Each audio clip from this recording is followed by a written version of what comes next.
aí, vamos estudar a lição? Chegamos finalmente à sexta-feira e se liga aí, dia 31 de outubro, acabou o mês, findou a semana, estamos aqui colados estudando o livro de Josué, lições de fé no livro de Josué. Nesta semana nós verificamos o quanto Deus luta pelo seu povo, o quanto Deus luta por vocês, o quanto Deus luta por mim, por você. E olha, nós especialmente identificamos que o pecado em Canaã era social e estrutural, não apenas individual. A coletividade, a estrutura toda estava comprometida. Por isso, era mais do que destruir um indivíduo, era desarraigar, aniquilar toda uma nação. E tratando-se de crianças, a morte física delas não determina necessariamente o destino eterno destas crianças.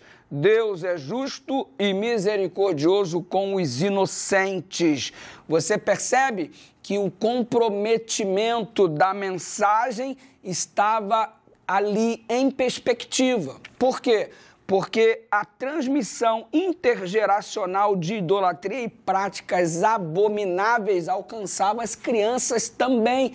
Por isso elas estão contadas entre aqueles que estão recebendo o juízo. Você percebe que mesmo entre as crianças havia um sincretismo religioso, uma perda de identidade da aliança. E eu explico isso da seguinte forma.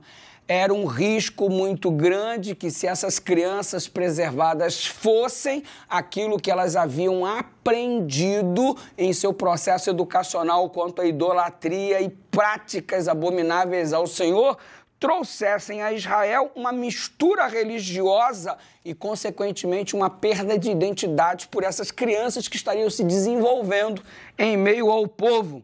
E havia também, por parte das próprias crianças, uma normalização do mal, ou seja, elas foram educadas de modo que a prática dos adultos em termos de idolatria, sacrifício infantil e práticas abomináveis no que diz respeito ao culto envolvendo prostituição cultural, essas crianças olhavam tudo isso de um modo natural, porque foram criadas assim, e elas funcionariam, inclusive, como uma ameaça à proposta messiânica.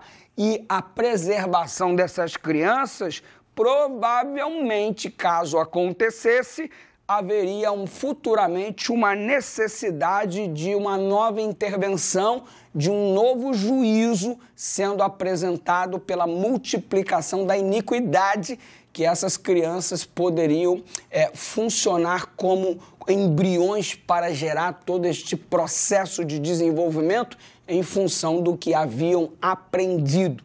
Ah, pastor, provavelmente haviam crianças inocentes ali. Pois bem, se havia crianças inocentes, a morte física não determina o destino eterno destas crianças. Deus é justo juiz e vai tratar com justiça cada um dos casos.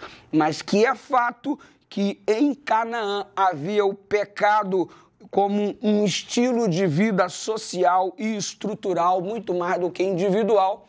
Isso é fato.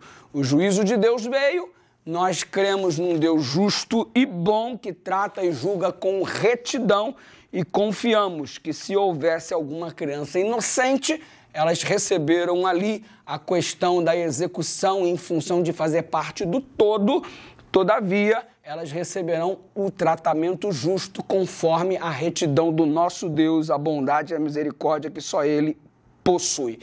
Você sabe que Deus é tardio para se irar e o Senhor deu a todas essas nações ímpias um tempo de graça para que pudessem se familiarizar com Ele e com o seu caráter.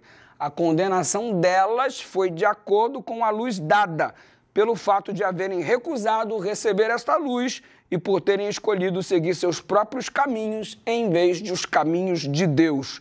O Senhor deu a razão pela qual não desapossou imediatamente os cananeus. É que a medida da iniquidade dos amorreus ainda não havia se enchido. Através de sua iniquidade, eles estavam gradualmente chegando ao ponto em que a longanimidade de Deus não mais poderia ser exercida. Então o juízo veio. Perceba, Deus estende graça. Aproveite a graça que está sendo estendida para você. E assim somos salvos pela graça, mediante a fé. Isso não vem de nós, é dom de Deus. Louvado seja o Senhor por sua bondade, misericórdia e graça.